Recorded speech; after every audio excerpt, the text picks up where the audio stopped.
2부 예배 오르신 여러분들 건강이 회복되고 기쁨과 즐거움이 회복되고 여러분의 영혼이 춤출 수 있기를 주님의 이름으로 축원합니다. 할렐루야. 영화나 연극이나 소설을 보면은 서로 싸움이 벌어졌을 때에 아무리 위험해도 주인공은 끝까지 죽지 않습니다. 못된 사람, 악한 사람, 나쁜 사람은 처음에는 잘 되는 것 같다가도 나중에는 끝에는 언제나 죽습니다. 그러나 선한 사람, 좋은 사람은 언제나 어떤 일이 있어도 끝까지 살아남고 해피엔드로 끝납니다. 왜냐하면 영화나 연극이나 소설은 하나의 예정된 드라마이기 때문에 거기에는 반드시 지향하는 목표가 있습니다. 그런데 주인공이 미리 죽으면 이야기가 안 되잖아요. 그래서 사건 하나하나에 가치와 의미가 있습니다. 그런 의미에서 우리 인생의 역사는 하나님께서 주권적으로 통치하시고 역사하시는 하나의 드라마인 줄로 믿습니다. 그러므로 예수 믿는 우리에게는 우연이란 없습니다. 모든 것이 다 하나님의 섭리고 필연입니다. 하나님을 믿지 않고 이것을 잘 모르는 사람은 역사를 가리켜서 생존 경쟁이니 자연적 현상이니라고 얘기합니다. 그러나 역사는 그런 거 아닙니다. 이 세상의 역사는 분명히 하나님이 이끌어 가시는 하나의 작품이요, 하나의 드라마입니다. 내 생애도 그렇고 우리 모두의 생애도 하나님이 만들어 가시는 것입니다. 믿으시면 아멘. 그러므로 거기에는 의미가 있고 종말론적 목표가 있습니다. 그런 의미에서 우리가 지나온 삶을 돌이켜보면 필요 없는 사건은 하나도 없습니다. 사건 하나하나가 다 뜻이 있고 우리에게는 필요했습니다. 때로는 너무 아프고 힘든 순간이었지만은 그것은 모두가 우리를 향한 하나님의 사랑이고 하나님의 경륜이고 섭리였습니다. 그렇다면 우리 모두는 앞으로 미래의 삶이 문제입니다. 내가 어떻게 사는 것이 가장 보람된 일이고 행복한 일이고 후회 없는 일이요, 하나님을 기쁘시게 하는 일일까? 그것은 하나님 잘 믿고 믿음으로 사는 겁니다. 우리는 하나님의 영광을 위해서 가치 있고 보람되게 살아야 됩니다. 결코 후회하는 삶을 살아서는 안 되는 것입니다. 우리 모두는 믿음 좋은 성령 충만한 삶과 은혜로운 삶과 이해와 사랑이 넘치는 삶을 살아야 합니다. 믿으시면 아멘. 가이드 포스트의 노만 빈센트 필 박사는 인간에게 중요한 것 3가지 지적했습니다. 첫째가 크게 생각해라. 두 번째는 크게 행동해라. 세 번째는 크게 믿으라. 그렇게 살면 당신은 반드시 하나님의 위대한 축복의 사람이 될 수 있다고 했습니다. 그렇습니다. 우리가 축복의 사람이 되려면 먼저 생각을 좀 크게 해야 됩니다. 어지간한 일에는 너무 고민하거나 걱정하지 말아야 됩니다. 그리고 크게 행동해야 됩니다. 소위 통 큰 사람으로 많은 사람을 좀 사랑하고 섬기면서 살아가시기 바랍니다. 무엇보다도 하나님을 통 크게 믿으세요. 잘 믿으세요. 너무 따지고 계산하지 말고 하나님을 감동시키는, 하나님을 깜짝깜짝 놀라게 하는 그런 통 큰 믿음으로 살면은 우리 모두가 축복의 사람이 될 줄로 믿습니다. 할렐루야. 성경에 나오는 수많은 인물 가운데 영적으로, 육적으로, 물질적으로 가장 크게 축복을 받은 사람이 아브라함입니다. 아브라함은 해교에서도 존귀함을 받습니다. 유대교에서도 아브라함을 자랑스럽게 생각합니다. 그리고 우리와 같이 개신교에서도 아브라함의 신앙을 귀하게 여기고 믿음의 조상이다, 축복의 조상이다 라고 이야기하면서 그를 본받으라고 합니다. 원하옵기는 우리들도 아브라함처럼 축복의 사람이 될 수 있기를 주님의 이름으로 축원합니다. 그렇다면 도대체 어떻게 해서 아브라함이 축복의 사람이 될 수 있었습니까? 첫째는 아브라함은 하나님의 말씀을 믿고 살았습니다. 어느 날 하나님이 아브라함을 부르셨습니다. 그리고 이렇게 말씀했습니다. 너는 너의 고향과 친척과 아비의 집을 떠나 내가 내게 보여줄 땅으로 가라 했습니다. 그런데 지금 아브라함은 그곳이 어떤 곳인지 아니면 하나님이 보여줄 땅이 어떤 땅인지 모릅니다.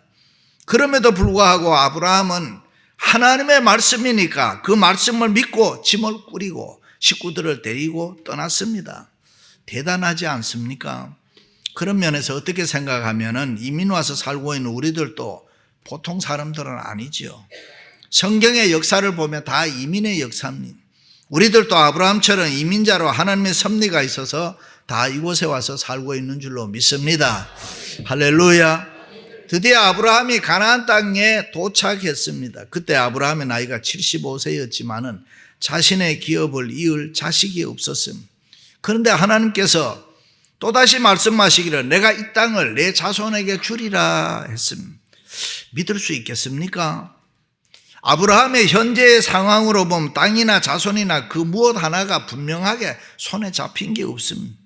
그러나 아브라함은 하나님의 말씀이니까 불가능한 것도 얼마든지 가능할 수 있다고, 가능하게 할 수 있다고 하나님의 말씀을 믿고 살았습니다. 아브라함은 하나님의 말씀, 이 로고스, 하나님 말씀 안에는 모든 게 다 들어있다고 믿었습니다. 천지 만물을 창조하실 때 말씀으로 빛이 있으라 하니 빛이 있었고 계속 말씀으로 모든 것을 다 아름답게 창조 만들었습니다. 창조를 비롯해서 우리 인간에게 필요한 사랑, 은혜, 축복 뭐 이런 게 모든 게 다 이 하나님의 말씀 안에 있다고 믿고 아브라함은 살았습니다.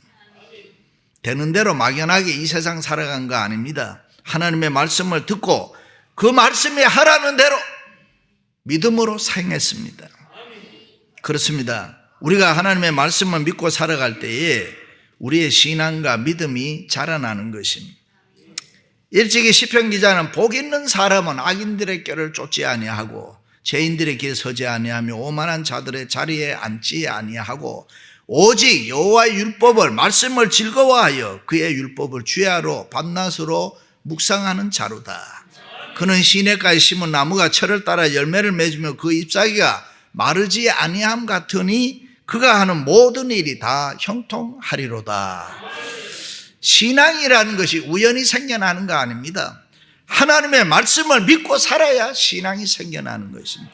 믿음이 저절로 생겨나는 것이 아니라 하나님의 말씀을 믿고 살 때에 이 믿음이 생겨나는 것입니다. 일찍이 바울은 우리가 하나님의 말씀을 읽고 듣고 행할 때에 믿음이 자라나고 능력이 있게 된다라고 했습니다. 그렇습니다. 아브라함이 믿음의 조상이 되고 축복의 사람이 될 수 있었던 것은 하나님의 말씀을 그대로 믿고 살았기 때문입니다. 그래서 히브리서 기자는 갈 바를 알지 못했지만 아브라함은 하나님의 말씀을 믿고 순종해서 갔다. 하나님이 지시하는 대로 하나님의 말씀을 믿고 갔습니다. 계산하지 않았습니다. 따지지 않았습니다. 하나님의 말씀을 믿고 순종하며 아브라함이 살았을 때에 아브라함은 축복의 사람이 되었습니다. 할렐루야. 그렇다면은 여러분의 신앙 성숙은 어느 정도 됩니까? 우리의 신앙, 내 신앙의 수준은 얼마나 될까? 예수를 믿는 그리스도인이란 born again, 다시 태어나는 것을 말합니다. 그리고 그 다음이 sanctification, 성화라고 합니다. 성화라는 과정을 통해서 우리의 신앙이 성장합니다. 내가 예수를 믿은 지 얼마나 되는데 지금 내 신앙이 얼마만큼 되었냐, 내가 얼마만큼 성장했냐, 지금 내 수준이 어느 정도 되느냐 하는 것입니다. 예수 그리스도를 닮아야 되는데 그런데 지금 내 수준은 어느 정도 예수 그리스도를 닮아가고 있느냐 하는 것입니다. 하나님의 말씀을 믿고 사는 순종의 능력이 나에게는 얼마나 되느냐 하는 것입니다. 그렇습니다. 예수 믿는 우리들은 분명히 성장해야 됩니다. 우리들은 변화돼야 되고 달라져야 되고 예수님을 닮아가야 되고 할렐루야. 하나님의 말씀을 믿고 사는 순종의 능력이 내게 있어야 되는 것입니다. 때로는 내 지식이나 내 이성으로나 내 경험으로 이해가 되지 않아도 때로는 전혀 넌센스 같이 느껴질 때가 있어도 하나님의 말씀이니까 나는 믿고 살아가겠다. 그럴 때 우리는 반드시 축복의 사람이 될 줄로 믿습니다. 할렐루야. 어느 날 예수님께서 가버나움 동네에 들렀을 때 왕의 신하의 아들이 병들어 죽게 되었습니다. 그의 아버지가 예수님께 찾아와 간청합니다. 예수님, 내 아들이 병들어 죽게 되었나이다. 그러니 주님 빨리 가셔서 내 아들 좀 고쳐주십시오. 그 소리를 듣고 예수님께서 가만히 보니 그 아버지 마음속에 간절한 믿음이 있었습니다. 그래서 가라, 내 아들이 살아났느니라. 그 예수님의 말씀을 믿고 그 아버지가 집으로 돌아갈 때에 종들이 쫓아오면서 주인님, 아들이 살아났습니다. 할렐루야. 그렇습니다. 하나님의 말씀은 살았고 운동력이 있어서 그 말씀을 의심치 말고 액면 그대로 믿으면, 우리가 믿으면 시공간을 초월해서 우리의 생활에 기적이 일어날 줄로 믿습니다. 할렐루야. 두 번째는 아브라함은 신앙의 용기가 있었습니다. 하나님께서 아브라함에게 내가 내게 보여줄 땅으로 가라 했을 때에 이에 아브라함이 여호와 하나님의 말씀을 따라갔고 가나안 땅을 지나 세겜 땅 모래 상수리 나무에 이르고 베델 동쪽 산으로 점점 남방으로 옮겨갔더라. 본문을 자세히 보면은 아브라함은 하나님의 말씀 따라 계속 움직이는 것을 볼 수가 있습니다. 어떻게 그럴 수 있습니까? 그것이 아브라함의 신앙의 용기 때문입니다. 하나님의 말씀을 따라 믿고 무조건 행동화했다 그 말입니다. 대단하지 않습니까? 그렇다고 아브라함이 다 잘했느냐? 뭐 결코 그렇지는 않습니다. 우리와 같이 실수도 하고 잘못도 많이 했습니다. 사실 어떻게 보면 하나님이 약속하신 땅이지만은 그 가는 길이 순탄치는 않았습니다. 순례의 길이었고 힘든 험악한 길이었습니다. 수없이 지치고 쓰러지고 넘어지는 길입니다. 그럴 때마다 하나님은 아브라함에게 뭐를 요구했느냐? 신앙의 용기를 요구했습니다. 자, 보세요. 하나님께서 내 자손에게 주리라고 약속한 땅 가나안, 그 땅에 때로는 흉년이 들었습니다. 이것이 문제입니다. 하나님께서 주신 땅에 왜 흉년이 듭니까? 그것이 이해 안 된다고 아브라함은 어떻게 했느냐? 인간적으로 애굽으로 갔습니다. 아니, 하나님이 주신 땅에 흉년이 들어도 하나님이 다 책임져 주실 텐데 먹을 것 찾아서 애굽으로 왜 내려갑니까? 하나님의 도우심과 은혜로 다시 무사히 돌아오기나 합니다마는 이 일로 400년 동안 이스라엘 민족이 애굽에 종살이를 하게 됩니다. 그뿐입니까? 하나님께서 자식을 주겠다고 했으면 그것을 그냥 믿고 살아야 되는데 자기의 종 하갈과 동침해서 이스마엘을 낳습니다. 이 일로 오늘까지 이스라엘과 이스마엘이 싸움을 하고 있습니다. 그렇습니다. 굶어 죽고 말고 하나님의 말씀만 믿고 살아야 되는데 나이를 먹어서 능력이 있든지 없든지 하나님의 말씀만 믿고 살아야 되는데 아브라함은 실수를 했습니다. 잘못했습니다. 죄를 지었습니다. 이것이 우리 보통 사람들의 신앙의 모습과 같은 것입니다. 우리가 하나님의 말씀을 따라 믿고 산다고 하지만 우리는 가끔 삶이 힘들고 지치고 어려우면 쓰러질 때가 있습니다. 그리고 나의 나름대로 판단합니다. 하고 싶으면 하는 거고 또 하기 싫으면 안 하는 거고 내 생각대로 그저 쉽게 행동합니다. 아브라함도 그랬습니다. 때로는 휘청거리면서 고달파하면서 자기 편한 대로 자기 인생을 마음대로 살았습니다. 그런데 아브라함에게 다른 게 하나 있습니다. 그게 뭐냐 하면은 신앙의 용기입니다. 아브라함은 때를 따라 하나님의 말씀을 붙잡고 일어서는 그 용기가 있었습니다. 하나님께서 말씀하실 때마다 과거에 매이지 아니하고 자격지심에 매이지 아니하고 다시 일어서는 문들아 머리 들어라. 신앙의 용기가 그에게 있었습니다. 할렐루야. 안 보다가 더 무서운 병이 치매입니다. 치매라는 병은 아주 독특한 병이에요. 오늘은 다 잊어버리고 옛날만 기억합니다. 그래서 치매에 걸리면 갑자기 아내한테 잘한다고 하잖아요. 옛날 애인인 줄 알고. 어떤 분은 물 한 잔 먹고도 팁을 준다 그래. 옛날에 술집에 가서 팁 주던 생각이 나서. 그런데 우리의 신앙은 현재를 중요하게 여깁니다. 지금까지 내가 성공했든지 실패했든지 바르게 살았든지 바르게 살지 못했든지 부하든지 가난하든지 건강하든지 병들든지 그것은 문제되지 않습니다. 현재 지금 내가 우리의 모습이 어떤 모습으로 살아가고 있느냐, 지금 우리가 어떻게 하나님의 말씀에 순종하며 신앙의 용기를 가지고 내가 살아갈 수 있느냐, 그게 문제입니다. 그렇습니다. 우리가 믿는 하나님은 우리에게 복 주시기를 기뻐하십니다. 그래서 과거의 잘못을 묻지 않습니다. 우리도 아브라함처럼 새롭게 앞으로 하나님을 믿고 전진하는 신앙의 용기가 있으면은 그것을 보시고 기적으로 역사하시고 우리에게 필요한 은혜와 복을 주실 줄로 믿습니다.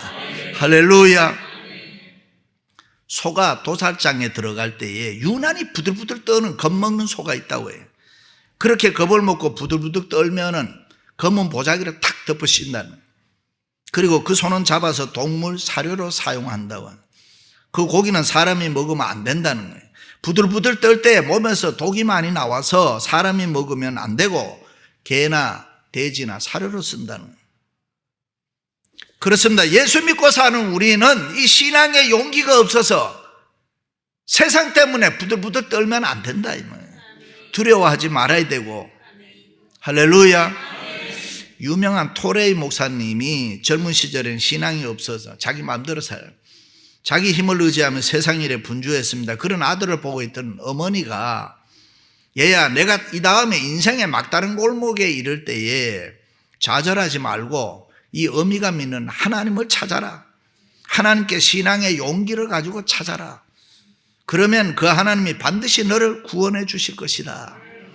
결국 자기 힘을 의지하던 토레이는 세상적으로 망했습니다. 물질이 없어지고 친구들이 다 자기 곁을 떠나가고 막다른 골목에 이르러 자살을 결심했습니다. 그런데 그때에 어머니가 일러주었던 신앙의 용기를 가지고 하나님을 찾아라. 그 말이 생각이 났습니다. 마지막으로 신앙의 용기를 가지고 하나님께 매달렸더니 하나님이 토레이 목사님을 구원해 줘서 훌륭한 목사가 되게 했다. 할렐루야. 그렇습니다. 비록 잘못했더라도 신앙의 용기를 가지고 다시 일어서는 사람을 하나님이 좋아하십니다. 그리고 그를 축복의 사람이 되게 하는 줄로 믿습니다. 할렐루야. 변호사, 의사, 목사를 아버지로 둔 세 친구가 모여서 각각 자기 아버지가 돈을 얼마나 많이 벌어오는지 이야기를 했습니다. 변호사 아들이 우리 아버지는 소송이 있어 코트에 1시간만 나가면 $15,000를 번다. 그 소리 듣고 의사를 아버지로 둔 아들이 우리 아버지는 1시간 수술만 하면 $20,000를 번다. 목사를 아버지로 둔 아들이 가만히 생각해 보니 자기 아버지는 별 볼 일 없단 말이죠. 야, 그건 아무것도 아니다. 우리 아버지는 20분 설교하면은 수많은 사람이 일어나서 돈 걷어준다. 그렇습니다. 우리가 세상을 살면 아무리 힘들고 어려워도 낙심할 필요가 없는 거예요. 무엇이 제대로 안 된다고 해도 실망할 필요가 없는 거지. 좌절할 필요가 없는 거지. 신앙의 용기를 가지고 하나님의 이름을 부르며 일어서시기를 주님의 이름으로 축원합니다. 세 번째로 아브라함은 예배 중심의 삶을 살았습니다.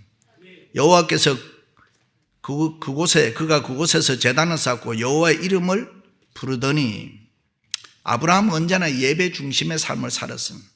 여러분이 잘 아시는 대로 이 가나안 땅은 이방 문화, 이방 족속이 사는 우상 숭배하는 이방 나라입니다. 하나님 모르는 백성이죠. 그러나 아브라함의 장막 옆에는 반드시 돌제단이 있었다. 제단이나 오늘날 교회를 말하는 거죠. 성막, 제단, 성전, 교회 다 같은 얘기입니다. 그래서 아브라함은 언제나 하나님 앞에 예배를 드렸다. 아브라함의 축복의 사람이 된 것은 예배 때문입니다. 아브라함이 언제나 예배를 귀하게 여겼다. 그렇습니다. 하나님이 제일 기뻐하시고 제일 좋아하는 게 뭘까? 우리가 이렇게 드리는 예배입니다. 믿으시면 아멘. 그래서 다윗 왕도 솔로몬 왕도 교회를 사랑했던 이유가 딱 하나, 예배 때문입니다. 그 예배를 통해서 그들은 부귀 영화를 누리면서 이 세상을 살았습니다. 다윗 왕도 솔로몬 왕도 예배에 승부를 걸었습니다. 그래서 예배 중심의 삶을 살았습니다. 아브라함도 예배를 드리면서 영감을 받았습니다. 예배를 드리면서 지혜를 얻었습니다. 예배를 드리면서 주의 음성을 듣고 성령의 기름 부음을 체험했습니다.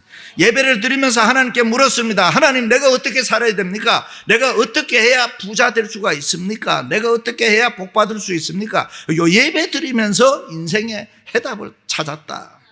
예배를 드리면서 영육의 부자 되고 축복의 사람이 됐습니다.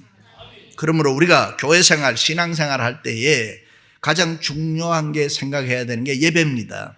예배는 축복의 통로입니다. 믿으시면 아멘. 어떤 집사님이 계엄 예배를 드리는데 사무실 벽에 가니까 아니 십자가 하나 거는 건 이해가 되는데 옆에 부적을 하나 딱 붙여놔. 그 목사님이 너무 궁금해. 집사님 이게 뭡니까 하니까 목사님 둘 중에 십자가나 부적이나 둘 중에 뭐 하나는 안 되겠습니까? 여러분 그건 신앙 아닙니다. 믿음 아닙니다. 축복의 근원은 믿음으로 하나님께 예배 드리는 겁니다. 하나님께서 예배를 통해서 우리에게 은혜를 주시고 복 주시기를 즐거워하시는 것입니다. 유대인들도 예배를 통해서 영적인 변화와 새로운 은혜와 기적의 역사를 체험했습니다. 하늘 문이 열리는 것, 심요막측한 일들을 이 예배를 통해서 경험을 했습니다. 그래서 지미 카터 대통령은 유세를 하고 있을 때 웬만하면 표 얻기 위해서 큰 교회 가고 이 교회 저 교회 갈 텐데 그러지 아니하고 항상 자기가 있는 조지아 자기 교회에 가서 경건하게 예배를 드리고 23년 동안이나 개근하면서 20여 명을 앞에 놓고 성경 말씀을 가르쳤다. 그런데 오늘날 많은 사람들이 그저 예배를 쉽게 생각합니다. 매너리즘에 빠져서 드리기도 합니다. 예배를 형식적으로 드리면 안 되는데, 예배를 우습게 알면 안 되는데, 예배를 시시하게 생각하면 안 되는데 예배를 쉽게 빠져먹어버립니다. 우리의 예배가 하늘에 상달되어야 되는데, 예배를 통해서 하늘의 신령한 은혜와 축복을 우리가 받아야 되고 가장 좋은 은사를 받아야 되고 예배 시간에 힘과 능력과 은혜를 우리가 받아야 되는데, 믿으시면 아멘? 그렇다면 하나님께서 기뻐하시고 상달되는 예배가 어떤 예배입니까? 믿음의 예배입니다. 믿음이 없이는 하나님을 기쁘시게 하지 못하나니 하나님께 나아가는 자는 반드시 그가 계신 것과 또한 그가 자기를 찾는 자들에게 상 주시는 자이심을 믿어야 할지니라. 그렇습니다. 아브라함은 예배 중심을 살았기 때문에 이 약속의 땅, 축복의 땅, 가나안을 기업으로 받고 축복의 사람이 됐습니다. 할렐루야. 사랑하는 성도 여러분, 하나님의 말씀을 믿고 신앙의 용기를 가지고 예배 중심의 삶을 살아감으로 아브라함처럼 모두가 다 축복의 사람이 되시기를 주님의 이름으로 축원합니다.